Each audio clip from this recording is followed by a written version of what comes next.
You will die for this." The words cut through the great hall like a blade, and Sarah felt her knees buckle. The crimson wine spread across the white silk of the Alpha King's ceremonial tunic like blood, staining the ancient wolf emblems embroidered in silver thread. Her hands, still holding the empty crystal pitcher, trembled so violently she thought she might drop it too. 300 pairs of eyes locked onto her. 300 wolves, alphas and betas and warriors who had survived the border. Wars, all waiting to watch an Omega servant die for her clumsiness. The silence was absolute. Even the flames in the massive hearth seemed to still, as if the fire itself held its breath. Sarah could not look up. She had learned long ago that Omegas without wolves did not meet the eyes of their betters, did not speak unless spoken to, did not exist except to serve. But she had broken the ultimate rule. She had touched the king. She had ruined the sacred garments worn only for the most important. Ceremonies. She had humiliated him before every pack leader in the kingdom. "Forgive me." Her voice came out as barely a whisper, broken and hoarse. "Please, Your Majesty, I did not mean to. I will accept any punishment." She was already lowering herself to the ground, pressing her forehead to the cold marble floor in the gesture of absolute submission. Around her, she heard the rustle of movement, the scrape of chairs as nobles leaned forward to get a better view of her execution. Someone laughed, a cruel sound quickly stifled. Her heart hammered against her ribs so hard it hurt. This was how she would die. After surviving 3 years of back-breaking work, of going to bed hungry more nights than not, of enduring the casual cruelty of those who saw servants as less than human, this was how it would end. Because her hands had shaken, because she had been exhausted from working since before dawn, because she was clumsy and worthless, and exactly what everyone had always told her she was. "Stand up." The voice was not what she expected. Deep, yes, with the commanding resonance of an alpha who had led armies. But there was something else beneath it, something that made her skin prickle with awareness. Sarah did not move. It had to be a trick. No one told a supplicant to stand before pronouncing their death sentence. "I said stand up." Harder now, edged with impatience. Slowly, her body shaking so badly she could barely control her limbs, Sarah pushed herself to her feet. She kept her eyes on the floor, on the wine that had splattered across the marble, on anything except the man standing before her. She could feel him, though. Feel the weight of his presence like a physical thing pressing against her chest. The king was taller than she remembered from the rare glimpses she had caught over the years. Broader through the shoulders. And there was a scar now that ran from his left temple down to his jaw. His hair, black as a raven's wing, was longer than tradition. Dictated, tied back with a leather cord. And his eyes, those strange gold eyes that seemed to glow in the firelight, were fixed on her with an intensity that made her want to sink back to the ground. "What is your name?" Sarah's mouth opened, but no sound came out. Her mind had gone completely blank. She could not remember her own name. Could not remember how to form words. Could not do anything except stand there trembling like a leaf in a storm while the most powerful man in the kingdom waited for her answer. "Your name, girl? Or have you forgotten it along with how to properly serve wine?" That drew another ripple of laughter from the assembled nobles. Sarah felt tears prick at the corners of her eyes and hated herself for the weakness. Omegas did not cry. Omegas endured. "Sarah." She finally managed to force the word out. "My name is Sarah, Your Majesty." The king was silent for a long moment. When he spoke again, his voice had changed. Softer now, thoughtful. "Sarah. Look at me, Sarah." It was not a request. Every instinct screamed at her not to obey. That meeting in Alpha's eyes was a challenge, that she would only make things worse. But disobeying a direct command from the king was impossible. Slowly, so slowly, Sarah raised her eyes, and the world stopped. Later, She would not be able to explain what happened in that moment. It was not attraction, though she could not deny he was beautiful in the way that dangerous things often were. It was not fear, though she was terrified. It was something else entirely. Something that felt like recognition, like coming home after being lost for a very long time, like finding a piece of herself she had not known was missing. The king's expression shifted. His eyes widened slightly, and she saw his hand move to his chest, pressing against his heart as if it pained him. Around them, the hall remained frozen, watching, waiting. But for Sarah, there was only this moment. Only those gold eyes locked on hers. Only the strange sensation, spreading through her body like warmth, like light, like something waking up after a very long sleep. Impossible, the king breathed, and she did not think anyone else heard it. Then louder, his voice carrying across the hall with absolute authority. Kneel beside me, not before me. The command sent shockwaves through the crowd. Sarah heard gasps, heard someone drop their goblet with a crash, heard the beginning of a protest that was quickly silenced. She did not understand. Kneeling beside the king was a position of honor, reserved for his most trusted advisors, for visiting royalty, for those who had earned the right to stand, or kneel, as his equals. Not for servants. Never for servants. And certainly not for an Omega who had just ruined his ceremonial robes. Your Majesty, surely you do not mean... The voice belonged to Lady Morgana, the beautiful daughter of the High Council's leader. She rose from her seat at the king's right hand, her perfect features arranged in an expression of concerned confusion. Sarah had served Morgana many times over the years, and knew that confusion was a lie. The woman was furious. Her green eyes glittered with barely suppressed rage as she looked between the king and Sarah. Surely you do not mean to honor this servant, after what she has done. The king did not even glance at Morgana. His attention remained fixed on Sarah, and there was something in his gaze now that looked almost hungry. I mean exactly what I said. Sarah, come here. Kneel at my right side. His right side. The position currently occupied by Morgana. The insult, intentional or not, was devastating. Sarah saw Morgana's face flush red, saw her hands clench into fists at her sides.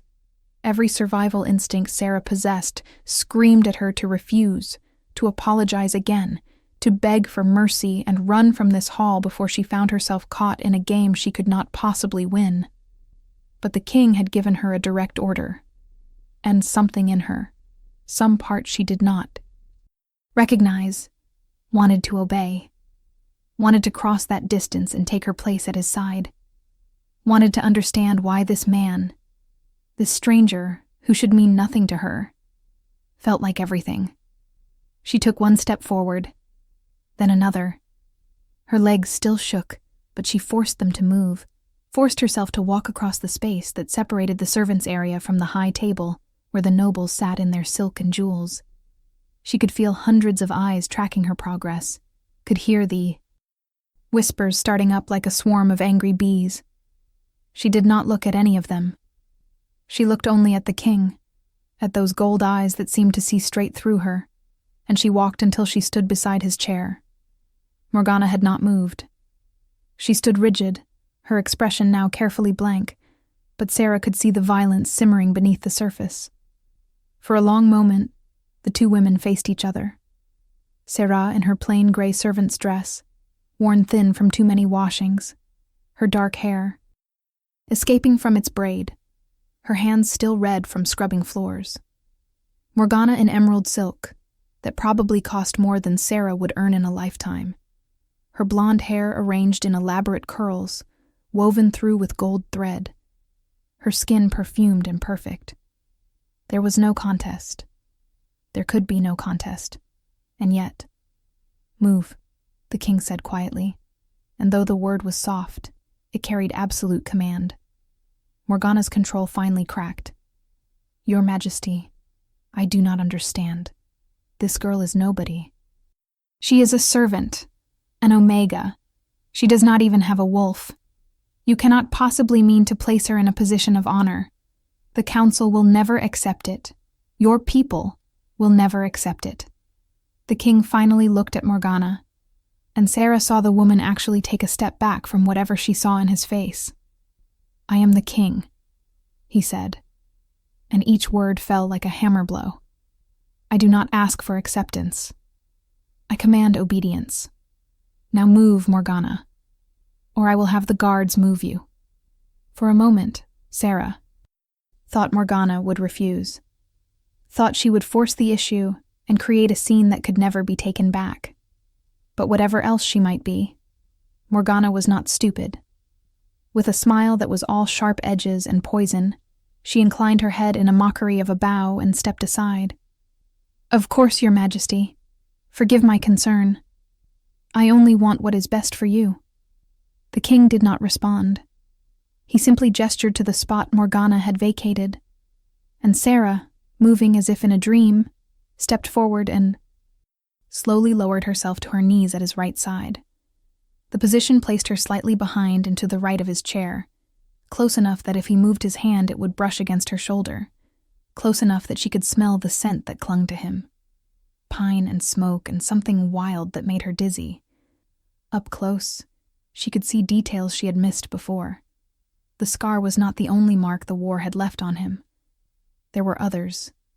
Thin white lines across his hands. A deeper one, barely visible at the collar of his ruined tunic.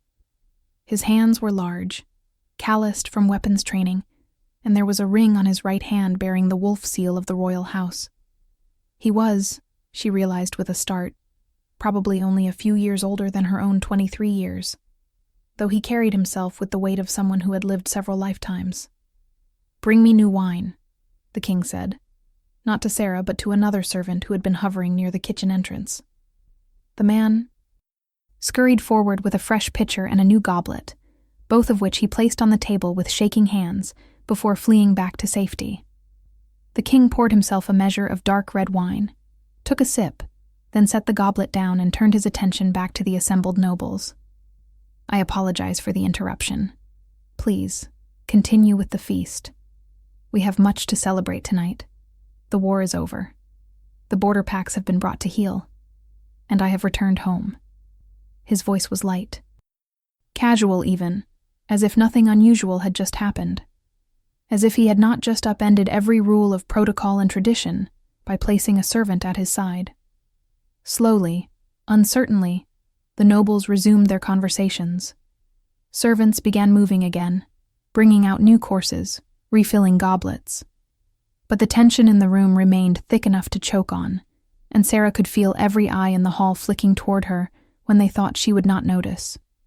She knelt in silence, her hands folded in her lap, her head bowed, and tried to make sense of what had happened.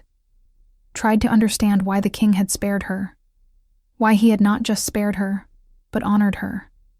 Why, when she had looked into his eyes, she had felt something shift inside her chest, like a door opening, like light flooding into a room that had been dark for so long. She had forgotten what brightness looked like. None of it made sense.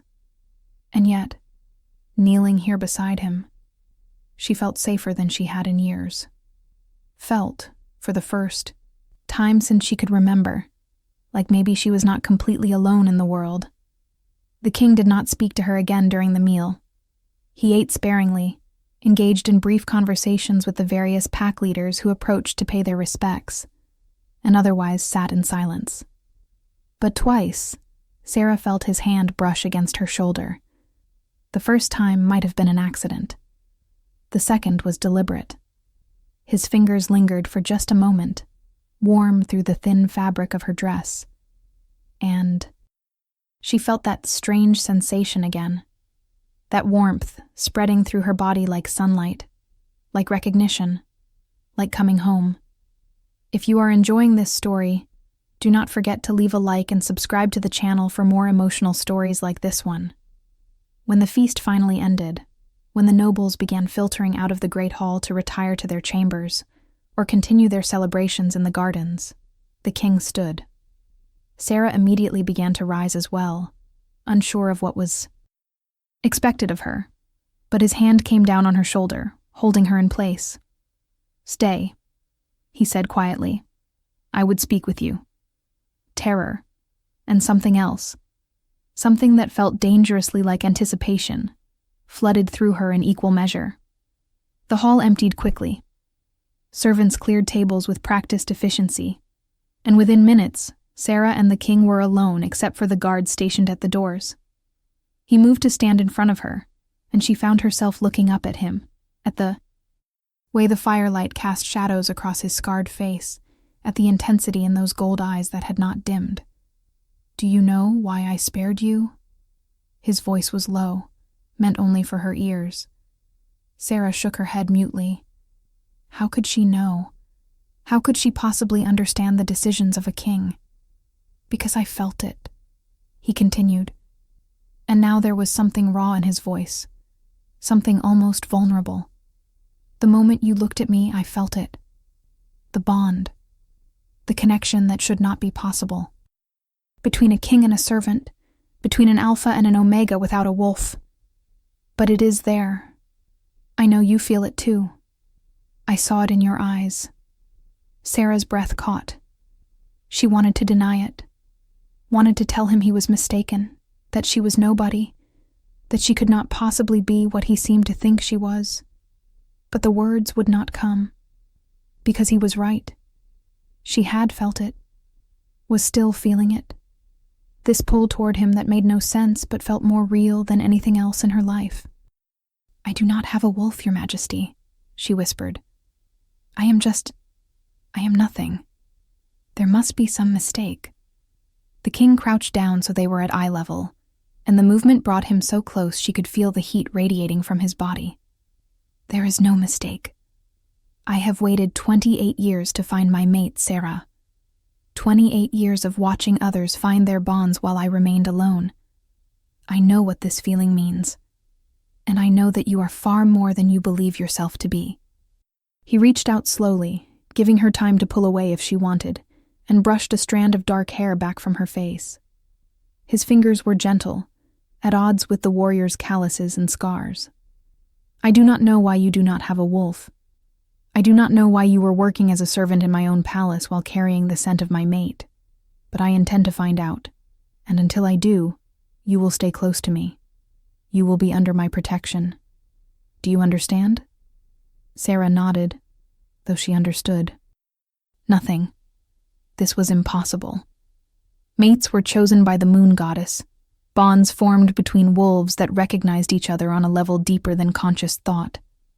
But she had no wolf, had never felt the shift, never experienced the transformation that came to every werewolf when they reached maturity. She was broken, incomplete. And yet this man, this king who could have anyone he wanted, was telling her she was his mate. "There will be resistance," he continued, his hand still cupped against her cheek, his thumb tracing the line of her jaw in a gesture that sent shivers down her spine. "The council will question my judgment. The noble families will be outraged. Morgana, in particular, will not accept this easily. She has expected to become queen since we were children. But I do not care about their opinions. I care about keeping you safe until we understand what is happening." "Why?" The question escaped before she could stop it. "Why do you care? You do not know me. I could be anyone. I could be lying or trying to trap you somehow." The king's lips curved into something that might have been a smile if it had reached his eyes. "You are a terrible liar, Sarah. I can hear your heartbeat. I can smell your fear and your confusion. But more than that, I can feel you. Here." He took her hand and pressed it against his chest, over his heart. Beneath her palm, she felt the steady, strong rhythm of his heartbeat. But there was something else too. A warmth that seemed to pulse in time with her own heart, a connection she could not explain but could not deny. "And you can feel me, cannot you? Even without your wolf, some part of you recognizes what we are to each other." She could. Moon help her, she could. It terrified her. It thrilled her. It made her want to run and stay in equal measure. "I do not understand any of this," she admitted, her voice breaking. "I do not understand why this is happening or what you want from me or how I am supposed to act. I am just a servant, Your Majesty. I do not know how to be anything else." The king stood, drawing her up with him until she was on her feet, her hand still pressed against his chest. "Then you will learn, and you will call me Cassius when we are alone. I am tired of titles and formality. I have had enough of those to last several lifetimes. Cassius." His name felt strange on her tongue, intimate in a way that made her blush. "I cannot. It would not be appropriate. Sarah." He said her name like a caress, and it silenced her protests more effectively than any command. "Nothing about this situation is appropriate. We are far beyond the bounds of tradition and propriety. So we might as well start by using each other's names, do you not think?" Before she could answer, before she could process any of what was happening, the door to the great hall opened, and a man strode in. He was tall, though not quite as tall as Cassius, with dark red hair and the confident bearing of a warrior. His eyes, a startling shade of amber, swept the room and landed on Sarah with unconcealed curiosity. "So it is true," he said, and there was amusement in his voice. "The king has lost his mind and claimed a servant as his mate. The palace is buzzing with the news. I had to see for myself." Cassius sighed, but did not release Sarah's hand. "Sarah, this is Marcus, my beta and the closest thing I have to a friend. Marcus, show some respect. You are frightening her." Marcus bowed mockingly in Sarah's direction.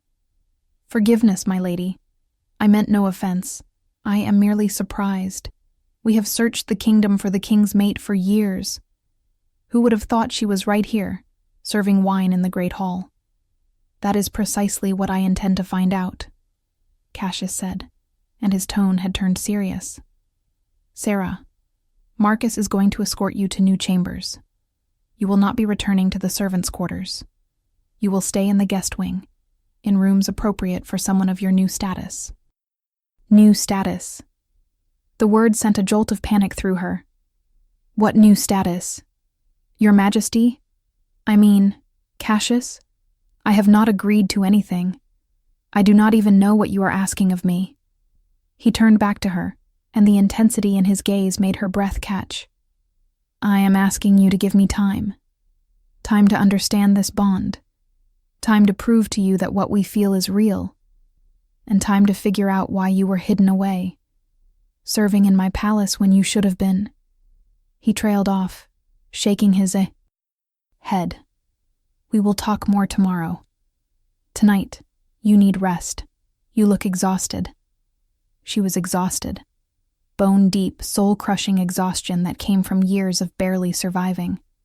But she was also more awake than she had ever been in her life, every nerve ending on fire, every sense heightened. Still, she knew better than to argue with a king. With a small nod, she allowed Marcus to lead her toward the door. She had taken perhaps 5 steps when Cassius called out, "Sarah." She turned back to look at him. He stood alone in the great hall, firelight painting him in shades of gold and shadow, looking every inch the powerful alpha king he was. But there was something in his expression that made him seem almost vulnerable, almost human. "Sleep well," he said quietly. "And know that as of this moment, you are under my personal protection. No one will harm you. I swear it on my life." The vow hung in the air between them, solemn and binding. Sarah did not know what to say, so she simply nodded. Again, and let Marcus guide her from the hall. The walk through the palace felt surreal. Sarah had worked here for 3 years, but always in the background, in the kitchens and servants' corridors, never in the grand hallways where nobles walked. Now she was being led through those same hallways by the king's beta, and every person they passed stopped to stare. She could hear the whispers starting already, could feel the weight of their judgment and curiosity. Marcus, to his credit, seemed unbothered by the attention. He kept up a steady stream of light conversation, pointing out various rooms and portraits, though Sarah barely processed any of it. Her mind was still back in the great hall, still feeling the warmth of Cassius's hand against hers, still trying to make sense of the impossible. They finally stopped in front of a heavy wooden door, carved with intricate wolf designs. Marcus pushed it open to reveal a suite of rooms that made Sarah's breath catch. The main chamber was larger than the entire servants' dormitory where she had slept for the past 3 years. A massive bed dominated one wall, its frame carved from dark wood and draped with deep blue silk. There was a fireplace, already lit and crackling cheerfully. Thick carpets covered the stone floor. Windows looked out over the palace gardens, though it was too dark now to see much beyond the glass. It was beautiful. It was overwhelming. It was not for someone like her. "I cannot stay here," she said, taking a step back into the hallway. These rooms are for nobility, for important guests. I am just— "You are the king's mate," Marcus interrupted gently. "Or at least that is what he believes. And that makes you the most important person in this palace, whether you have a wolf or not." Sarah shook her head helplessly. "But I do not understand why he believes that. I do not understand any of this. Mates are supposed to recognize each other instantly. They are supposed to feel the pull of the bond from the moment they meet. But I have been in this palace for 3 years. I have seen the king before, from a distance. Why did this not happen until tonight?" Marcus leaned against the doorframe, his expression thoughtful. "That is a good question. One I am certain the king will want answered as well. But perhaps the question you should be asking is not why it happened tonight, but what changed tonight. What was different?" Sarah thought back to the moment in the great hall. She had been terrified, expecting to die. And then Cassius had told her to stand, had looked into her eyes, and everything had shifted. Had the fear somehow triggered something? Or had it been the direct eye contact, the moment of true connection after years of carefully avoiding the gaze of anyone above her station? "I do not know," she admitted. "I was afraid. I thought I was going to be executed.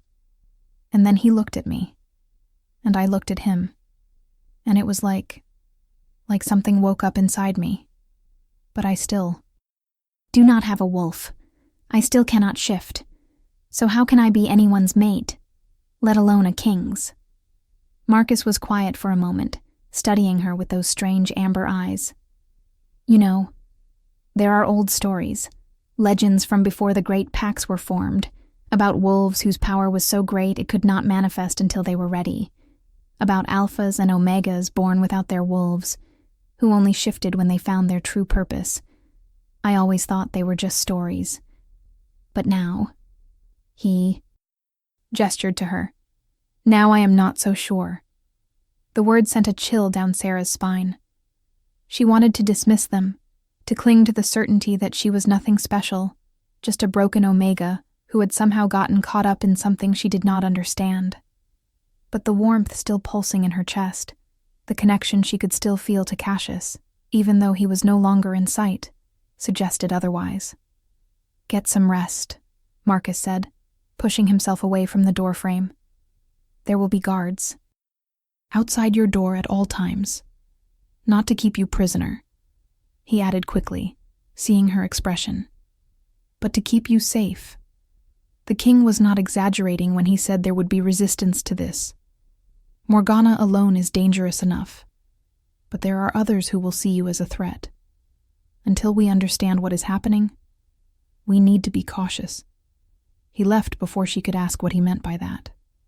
Left her standing in the doorway of rooms that smelled of beeswax and lavender. Rooms that were so far beyond anything she had ever imagined for herself that she could not quite believe they were real. Slowly, she stepped inside and closed the door. The lock clicked into place with a sound that felt final. There was a bathing room attached to the suite, with a copper tub already filled with steaming water. Someone had laid out a nightgown on the bed, soft white linen embroidered with tiny silver wolves. There were even slippers, lined with fur, waiting beside the fireplace. Sarah stood in, the center of all this luxury, and felt tears begin to slide down her cheeks. She did not know if they were tears of fear or relief or exhaustion. Perhaps all three. She bathed quickly, unused to having so much hot water, to soap that smelled of roses instead of lye. She scrubbed herself until her skin was pink, trying to wash away 3 years of grime and exhaustion, and the feeling that she did not belong here. But some things could not be washed away. When she finally climbed into the bed, the mattress so soft it felt like sinking into clouds. She expected to lie awake all night, expected her mind to race with questions and fears and the impossible reality of what had happened. Instead, she fell asleep almost instantly, pulled under by exhaustion so complete it felt like drowning. And she dreamed. She dreamed of running through a forest under a full moon, her body moving with a power and grace she had never known. She dreamed of silver fur and sharp teeth, and the feeling of wind rushing past her.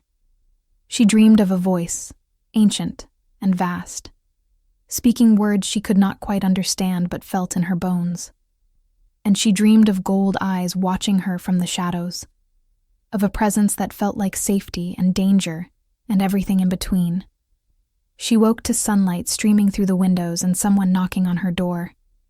For a moment, she could not remember where she was, could not reconcile the soft bed and fine linens with the hard cot in the servants' dormitory she had called home for years. Then it all came rushing back.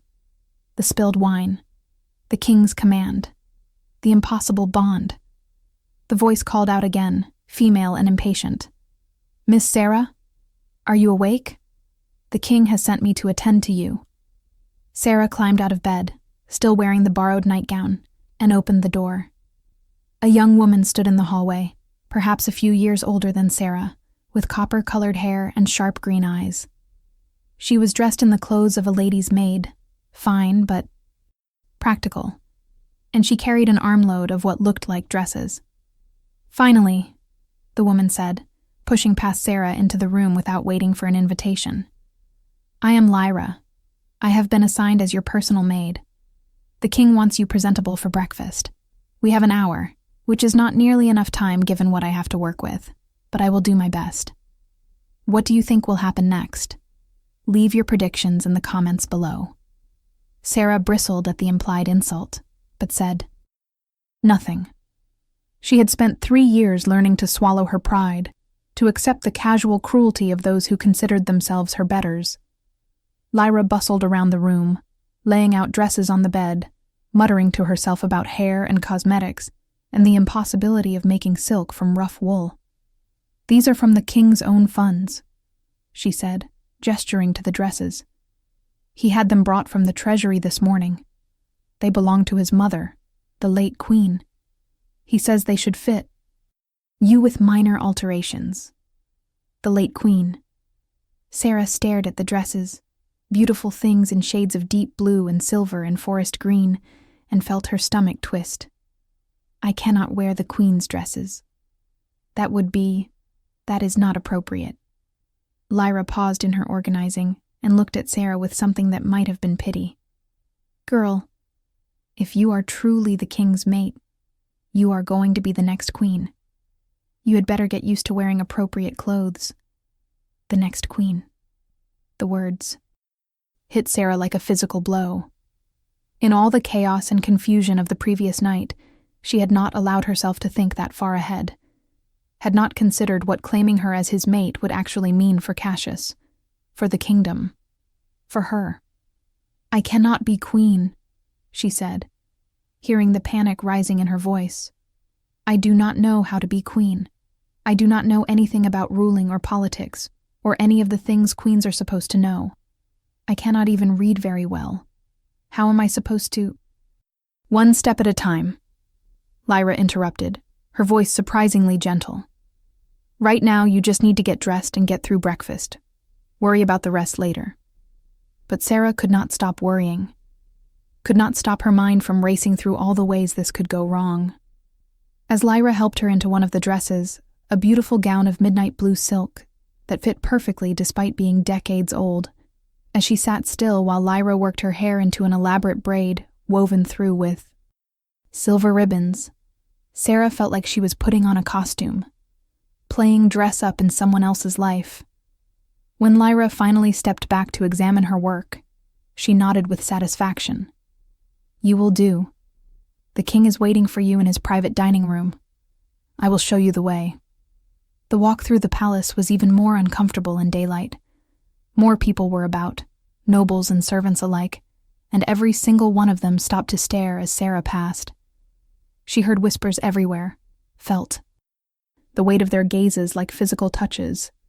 Some looked curious, some looked angry, some looked calculating, as if already trying to figure out how to use this situation to their advantage. Lyra led her through a maze of corridors until they reached a door guarded by 2 warriors. They nodded to Lyra and pulled open the door, revealing a small, intimate dining room. Cassius stood by the window, looking out over the gardens, but he turned when they entered. The sight of him in daylight, without the drama and chaos of the previous night, made Sarah's breath catch. He wore simple clothes, a dark shirt and leather pants, no crown or ceremonial robes. But there was no mistaking what he was. The power radiated from him like heat from a fire, and those gold eyes tracked her movement across the room with an intensity that made her skin flush. "Thank you, Lyra," he said, his gaze never leaving Sarah. "That will be all." Lyra curtsied and fled, closing the door behind her. And then they were alone. Sarah stood frozen near the door, unsure what to do, what to say. How did one behave around a king who claimed you as his mate? Was there protocol for this? Were there rules? "You look beautiful," Cassius said quietly, crossing the room to stand before her. "That dress was my mother's favorite. She would be happy to see it worn again." Sarah found her voice, though it came out smaller than she would have liked. "I should not be wearing it. I should not be here. This is all wrong." Cassius reached out and took her hand, the same gesture he had made the night before, and that warmth flooded through her again. "Nothing about you is wrong, Sarah. We may not understand what is happening yet, but I know that much with absolute certainty." He led her to the table, which was set for 2 with more food than Sarah had seen in months. Fresh bread, fruit, cheese, meat, pastries dripping with honey. Her stomach growled loudly, and she felt her cheeks heat with embarrassment. Cassius smiled, the expression transforming his scarred face into something almost boyish. "When did you last eat a proper meal?" The question was gentle, but there was steel beneath it. Sarah thought back. She had grabbed some bread yesterday morning before her shift started. Before that, she honestly could not remember. "I do not know," she admitted. "Servants eat what is left after everyone else has been fed. Sometimes there is nothing left." The look that crossed Cassius's face was frightening in its intensity. "You were starving. In my palace, under my roof, while nobles stuffed themselves and threw away more food than you ate in a week." "That is just how things are," Sarah said quickly, alarmed by his reaction. "Servants always eat last. It is not personal. It is unacceptable," Cassius interrupted. And now the alpha command was back in his voice. "Eat, Sarah. Eat as much as you want. And from now on you will never go hungry again. I swear it." He filled a plate for her, piling it high with food, and watched as she ate. At first, Sarah was self-conscious, trying to use proper manners, trying to eat delicately the way she imagined nobles did. But the food was too good and she was too hungry. She gave up on pretense and just ate, tearing into bread and fruit and meat, with an abandon that would have mortified her if she had not been so desperate. Cassius ate as well, but sparingly, his attention mostly focused on her. When she finally slowed down, her stomach fuller, than it had been in memory. She found him watching her with an expression she could not quite read. "Better?" he asked. She nodded, too embarrassed to speak. "Good. Now we can talk." He leaned back in his chair, his fingers steepled beneath his chin, and studied her in silence for a long moment. "I need to understand what happened to you, Sarah. I need to know why a young woman who carries my mate's scent was working as a servant in my palace. Why you have no wolf. Why no one recognized what you were. So I am going to ask you questions, and I need you to answer them honestly. Can you do that?" Sarah swallowed hard and nodded. "Tell me about your family. Where are you from? How did you come to be here?" The questions she had been dreading. The questions that would reveal just how little she had to offer him. "I do not know where I am from," she said quietly, staring at her hands. "I have no memories of my early childhood. My first clear memory is being about 7 years old, living on the streets of the capital. I do not know who my parents were. I do not know if they are alive or dead. I do not even know if Sarah is my real name or just something someone called me once." Cassius was very still. "You were a street child, alone at 7 years old." It was not a question, but she answered anyway. "Yes, I survived by stealing food, by running errands for people who would pay me in scraps. When I was old enough, about 15, I managed to get hired on as a kitchen maid here at the palace. I have been here ever since. 8 years. You have been in my palace for 8 years and no one noticed you. No one questioned where you came from or why you had no wolf." There was fury in his voice now, carefully controlled but unmistakable. "The matron who hired me did not care," Sarah said. "She needed workers. I needed food and shelter. That was all that mattered. And there are others like me, Omegas who never shifted. We are called the broken. We are given the worst jobs, the hardest work, because no pack will have us. But at least here we were fed and had a roof over our heads. The broken." Cassius's hands clenched into fists on the table. "I have been gone for 5 years, fighting wars at the borders, and I come home to find that my palace has been running on the backs of people called the broken. That servants in my own household have been starving, that my mate was living in squalor while I slept in luxury." "You did not know," Sarah said quickly. "You were doing your duty, protecting the kingdom. You cannot blame yourself for—" "I absolutely can blame myself," he interrupted. "I am the king. It is my responsibility to know what happens in my kingdom, in my palace. And I have failed. But that ends now." He stood abruptly and began pacing the room, his movements restless, predatory. "We need to find out who you really are. There is no such thing as a random Omega without a wolf. Wolves are born, not made. If you were born without one, there is a reason. And if you had one and lost it, there is a reason for that too." "How do we find out?" Sarah asked. "I have no memories, no family, nothing that could tell us where I came from." Cassius stopped his pacing and turned to face her. "We start with the bond. The fact that I can feel you as my mate means something. It means you are not truly without a wolf. You cannot be. So we need to figure out how to wake her up." "Wake her up?" The word sent a shiver down Sarah's spine, half fear and half something else. "You think my wolf is asleep? Not gone? I think your wolf has been suppressed. Possibly by trauma, possibly by something else. But she is there, Sarah. I can feel her, even if you cannot. And we are going to find a way to bring her forward." He moved back to stand before her, crouching down so they were at eye level. "I am going to ask you to do something that might be difficult. I want to try to strengthen the bond between us, to see if that can help trigger your wolf." "How?" Sarah's voice came out barely above a whisper. Cassius reached up and cupped her face gently in his hands. "By accepting the mate bond consciously, by allowing the connection to form fully instead of fighting it. It will require you to trust me, Sarah. To let me in. Can you do that? Every logical part of her brain screamed that this was too fast, too much, too dangerous. She barely knew this man. Yes, he had been kind to her. Yes, she felt the pull toward him that she could not explain.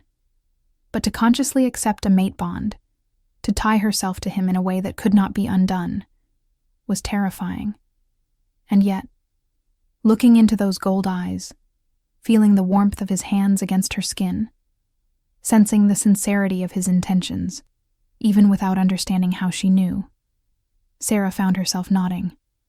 "I trust you," she said, and realized with shock that it was true. "Tell me what to do." Relief flashed across Cassius's face, so profound it made him look younger. "Eyes, close your... Focus on the feeling you get when you are near me. That warmth, that sense of recognition. Do not fight it. Do not question it. Just feel it and let it grow." Sarah closed her eyes. At first, all she could feel was her own fear, her own doubt. But then, slowly, she became aware of the connection. It was there, faint but real, a thread of golden light linking her heart to his. She could feel his emotions through it, his concern for her, his determination to protect her. And beneath it all, a deep well of loneliness that mirrored her own. He had been alone, she realized. Despite his power and his position, despite being surrounded by pack and warriors and advisors, he had been fundamentally alone, waiting for someone who understood, for someone who saw him not as a king, but as a man, for someone who was his equal in the ways that mattered. Sarah opened herself to the bond, stopped fighting the pull, and felt it surge between them like a dam breaking. The warmth became heat, became fire, racing through her veins and settling in her chest like a second heartbeat. She gasped, her eyes flying open, and saw Cassius watching her with an intensity that stole her breath. "That is it," he murmured. "That is the bond. Do you feel it now?" She did. Moon help her, she did. It was like seeing in color for the first time after a lifetime of gray, like hearing music after years of silence, like coming alive after merely existing. And with it came something else, a stirring deep inside. Her. A presence that had always been there, but sleeping so deeply she had never known it existed. Her wolf. Sarah felt her move, felt the ancient consciousness wake and stretch like someone rising from a long slumber. She was there. She had always been there. Just waiting. Waiting for this moment. Waiting for him. "Cassius." Sarah breathed, and the word came out rough, almost a growl. "I can feel her. My wolf. She is..." Pain lanced through her skull, so sudden and sharp she cried out. Cassius caught her as she swayed, his arms coming around her to hold her steady. "What is wrong? Sarah, talk to me." "My head," she managed through gritted teeth. It hurts. Images flashed through her mind. Not memories, not exactly, but fragments of something. A woman with dark hair like Sarah's own, singing a lullaby. A grand room with windows overlooking mountains. The scent of roses and blood. A man's voice, desperate and afraid. "Hide her. They cannot know. If they find out what, they will kill her." And then pain, searing and absolute, and darkness. Sarah came back to herself to find she was on the floor, Cassius kneeling beside her, his face tight with worry. "Breathe," he commanded. "Just breathe, Sarah. You are safe. I have got you." She dragged air into her lungs and tried to make sense of what she had seen.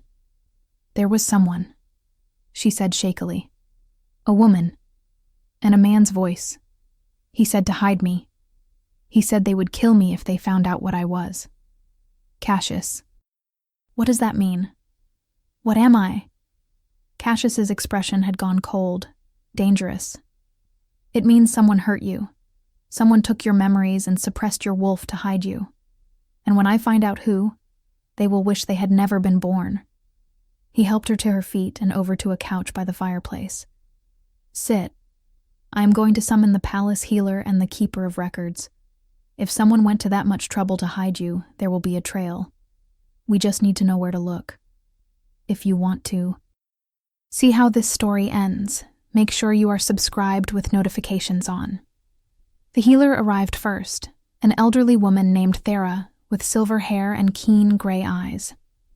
She examined Sarah thoroughly, asking questions about her symptoms, her lack of a wolf, the fragments of memory that had surfaced.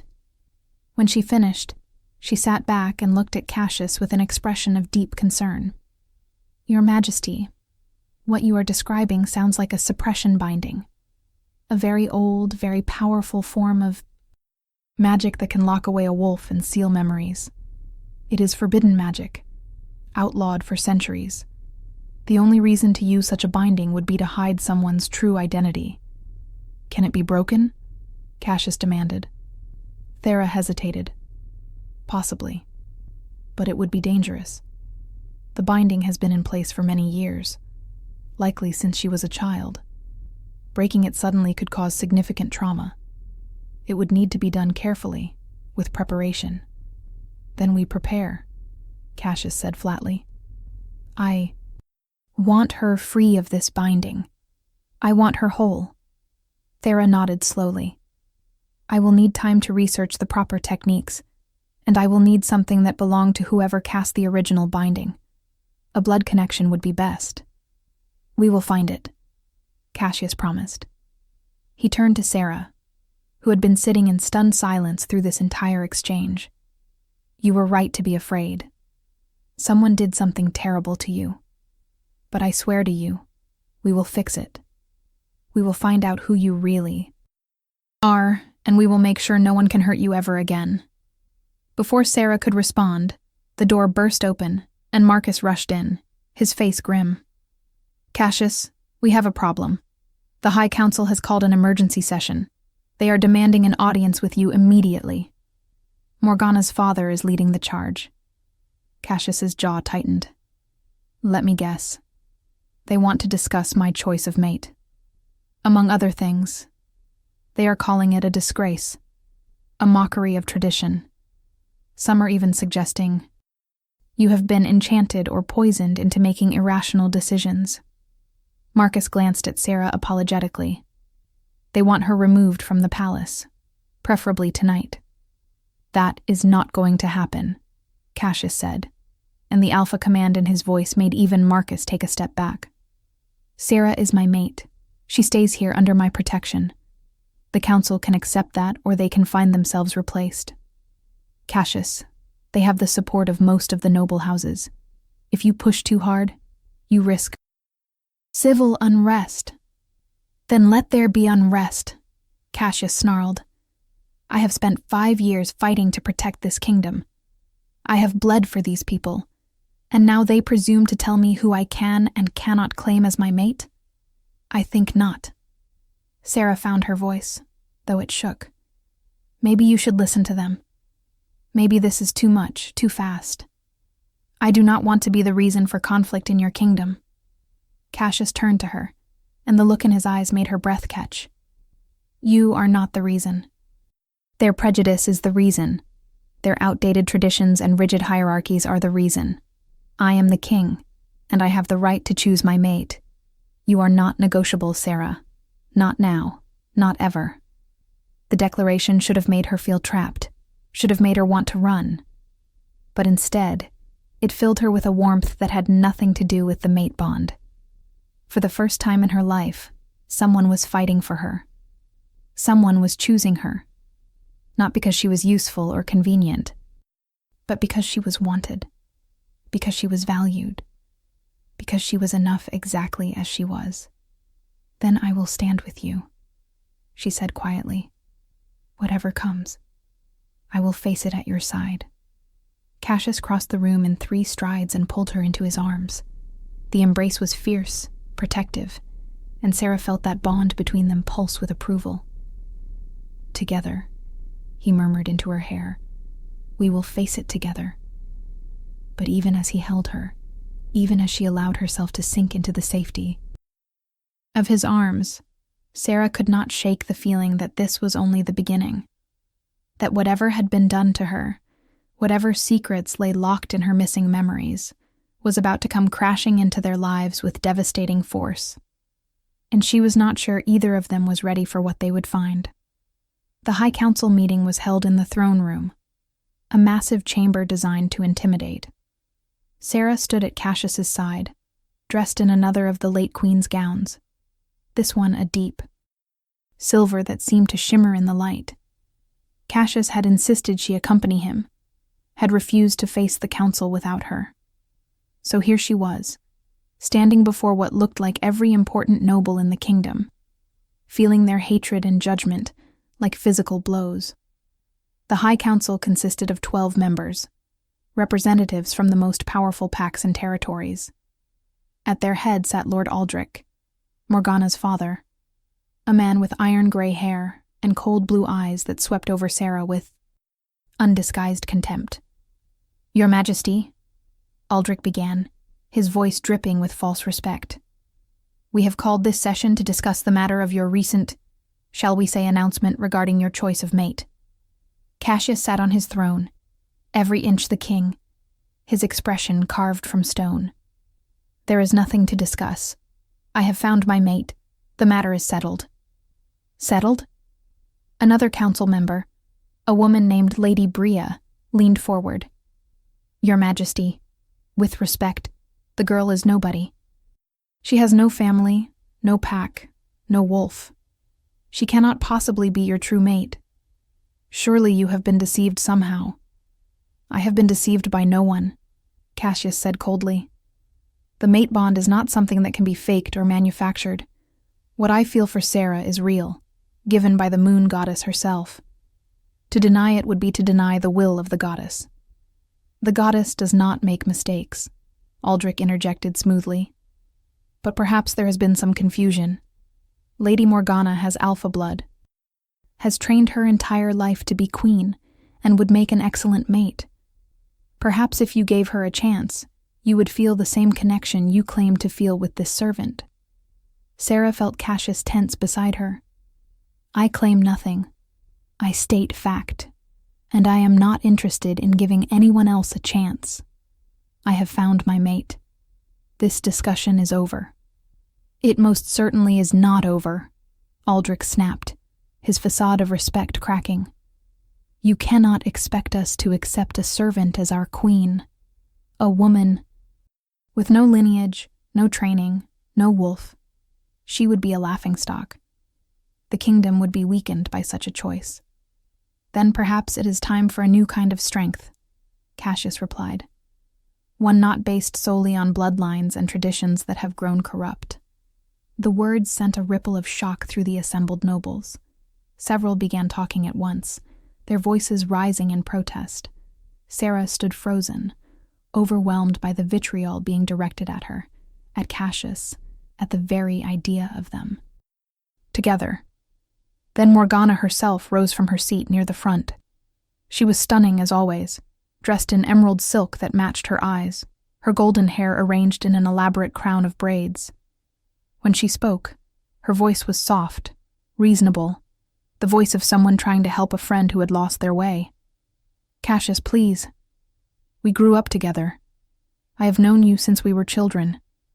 I understand that you have been at war for years, that you are tired and perhaps not thinking clearly. But you must see how impossible this situation is. Even if you truly believe this girl is your mate, the kingdom will never accept her. There will be rebellion, unrest.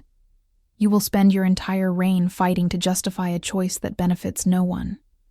She moved closer to the throne, and Sarah noticed the calculated grace in every movement. This was a woman who knew her power and how to wield it.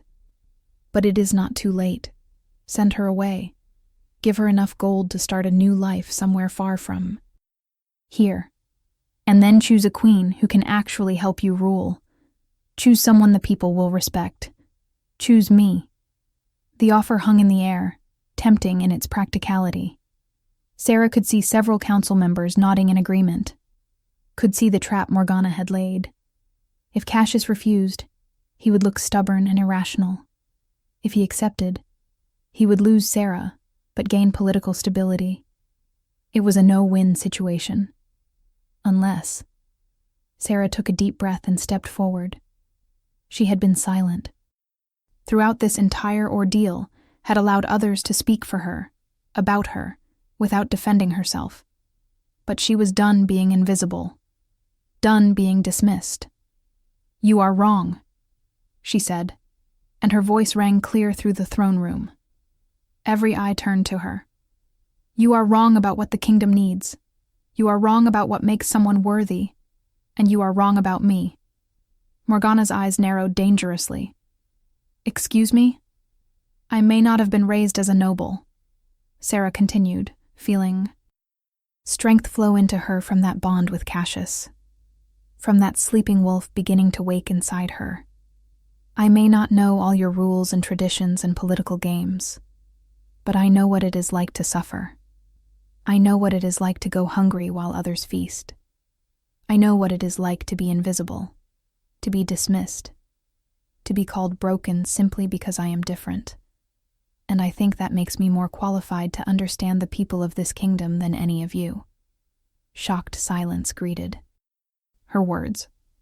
Then Aldrich laughed, a harsh sound devoid of humor. "You think being a servant makes you qualified to be queen? How delusional. I think being a servant makes me understand what most of you have forgotten." Sarah shot back, surprising herself with her boldness. "That a kingdom is not just its nobles and warriors. It is the servants who keep your homes running, the farmers who grow your food, the workers who build your roads, all the people you dismiss and ignore because they were not born with the right bloodline. Those people need a queen who sees them, who values them, who understands that their lives matter just as much as yours." She felt Cassius's pride through the bond, felt his support like a warm hand at her back. It gave her the courage to continue.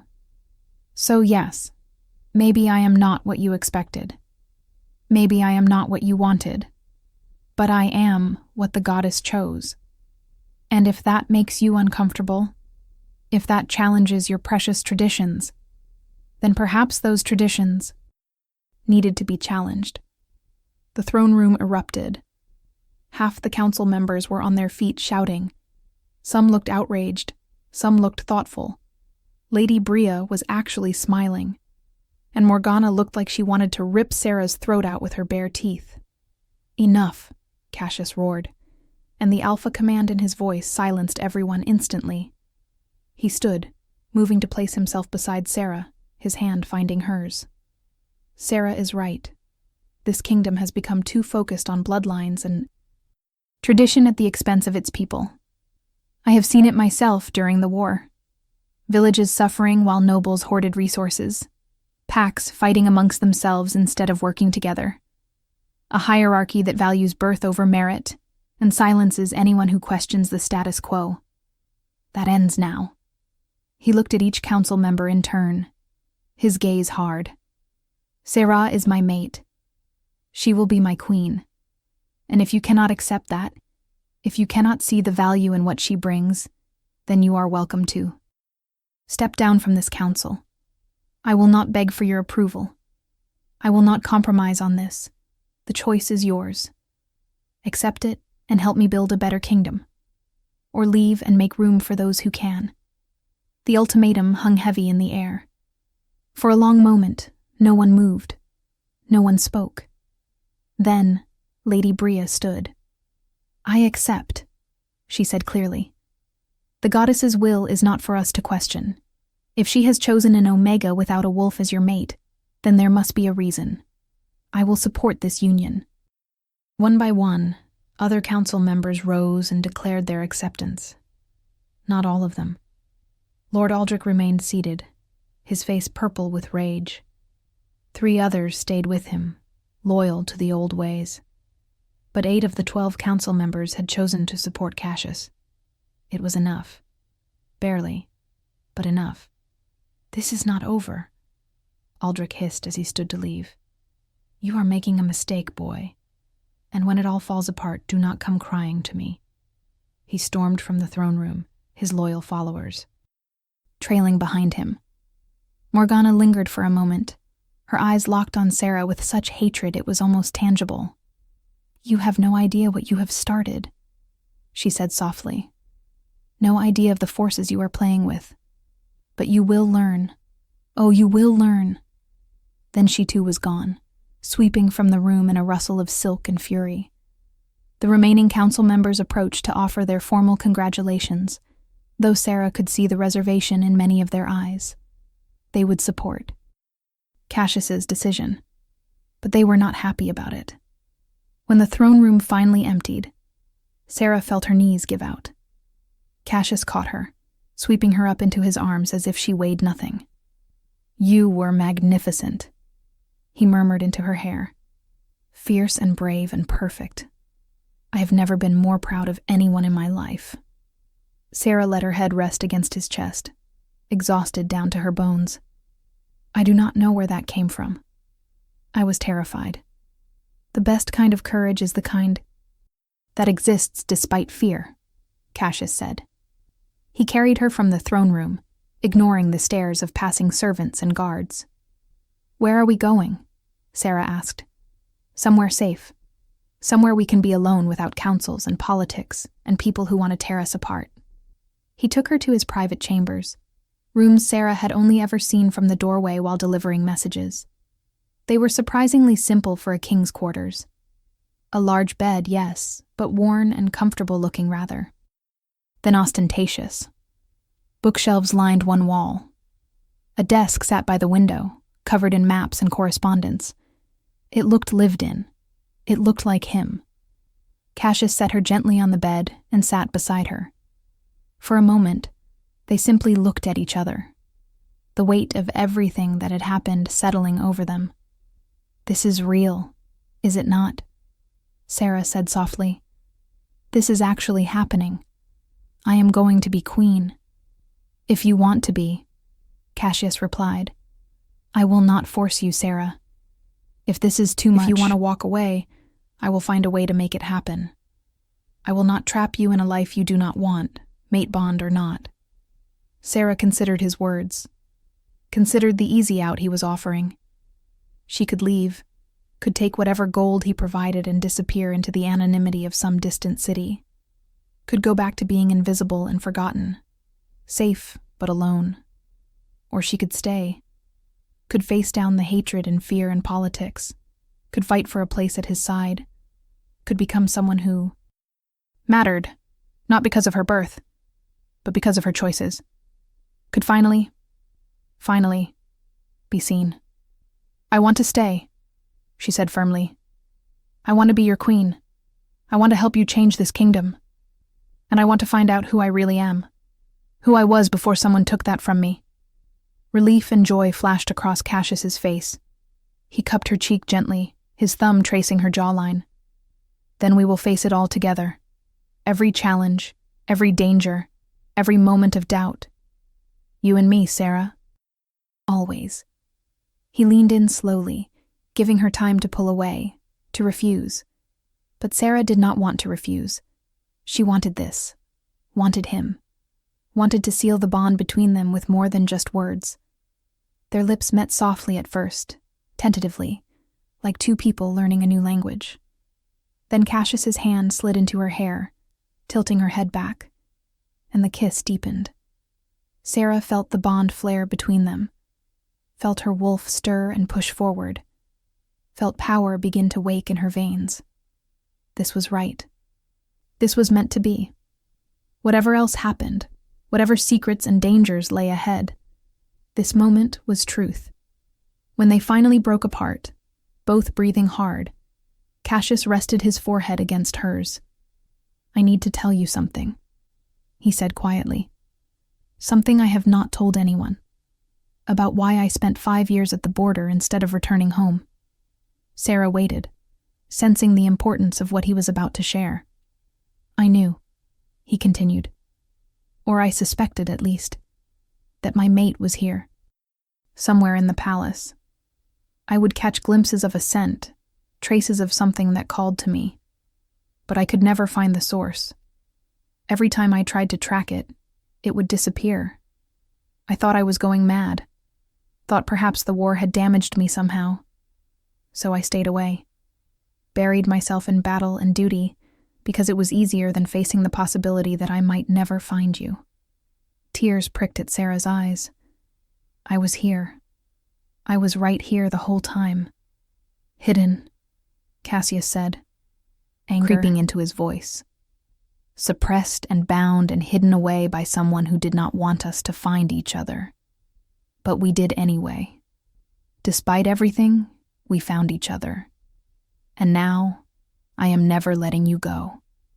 The vow settled over them like a promise, like a blessing, like fate itself acknowledging what they were to each other. Sarah curled into his embrace, feeling safe for the first time in longer than she could remember. Outside, the sun was setting, painting the sky in shades of crimson and gold. Tomorrow would bring new challenges, new enemies, new revelations about her past and what had been done to her. But tonight, held in the arms of her mate, Sarah allowed herself to simply be, to rest, to heal, to hope. They fell asleep tangled together, the mate bond humming contentedly between them. And Sarah dreamed again of her wolf, of silver fur and ancient power, of a voice that whispered, "Soon, very soon, you will remember. You will wake. You will become what you were always meant to." And in the shadows of the palace, forces were already moving. Aldrich met with his loyal supporters in a secret chamber, plotting. Morgana stared at her reflection and planned her revenge. And somewhere deep in the archives, a keeper of records found a file that had been sealed for 20 years. A file about a child born with silver eyes. A child of two bloodlines that should never have mixed. A child whose very existence had threatened the balance of power. A child named Seraphine who had disappeared without a trace. The keeper stared at the parchment, at the description that matched Sarah perfectly, and knew that everything was about to change. The lost princess had been found, and the kingdom would never be the same. If this story touched your heart, share it with someone who loves epic romance. Tell me in the comments, did you see this ending coming?